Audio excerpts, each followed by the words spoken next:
RTC conductor driver పై దాడి, ప్రభుత్వ ఉద్యోగుల భద్రతపై ప్రశ్నార్థకం. అన్నమయ్య జిల్లా నందలూరు హైవే రోడ్డు బస్టాండ్ వద్ద చోటు చేసుకున్న ఘటన తీవ్ర కలకలం రేపుతోంది. రాజంపేట డిపోకి చెందిన ఆర్టీసీ బస్ డ్రైవర్ కండక్టర్ పై కొందరు యువకులు దాడికి పాల్పడటం తీవ్ర ఆందోళన కలిగిస్తుంది.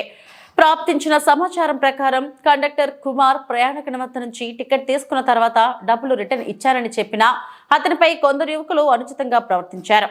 అగ్రహోదకులైన వారు కండక్టర్ను బెదిరించడమే కాకుండా మూకుముడిగా దాడికి తెగబడ్డారు.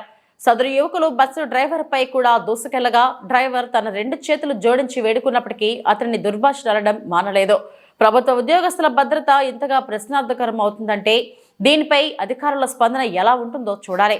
ఇలాంటి ఘటనలు పునరావృతం కాకుండా అధికార యంత్రాంగం తక్షణమే చర్యలు తీసుకోవాల్సిన అవసరం ఉంది. ప్రయాణికుల మధ్య చిన్న చిన్న విభేదాలు ఉన్నా చట్టపరమైన మార్గంలో పరిష్కారం కోరుకోవాలి కానీ చట్టాన్ని చేతుల్లోకి తీసుకోవడం తీవ్రంగా పరిగణించాలి. ఇదే పరిస్థితి కొనసాగితే రేపు మరెవరైనా ప్రభుత్వ ఉద్యోగులు ఇలాంటి దాడులకు గురయ్యే ప్రమాదం లేకపోలేదు. సమాజం ఈ ఘటనపై చింతించాల్సిన అవసరం ఉంది.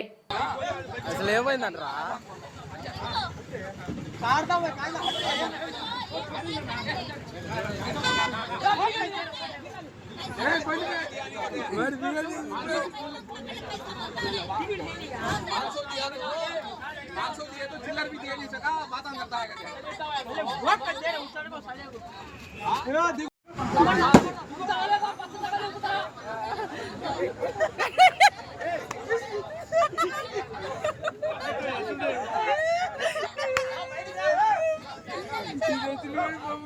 अरे नागड़ी बनाला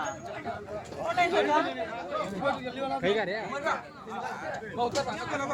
रे रे ఆడల కింద చాట ఎవరైతే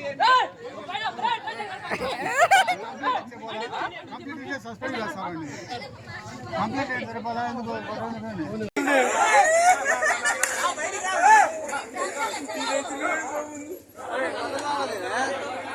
నాగడి కొనాలా गाड़ी को लेने ऊपर जल्दी बना दे कमरा आड़ा लगने का चाटा ఎవరైతే ఏ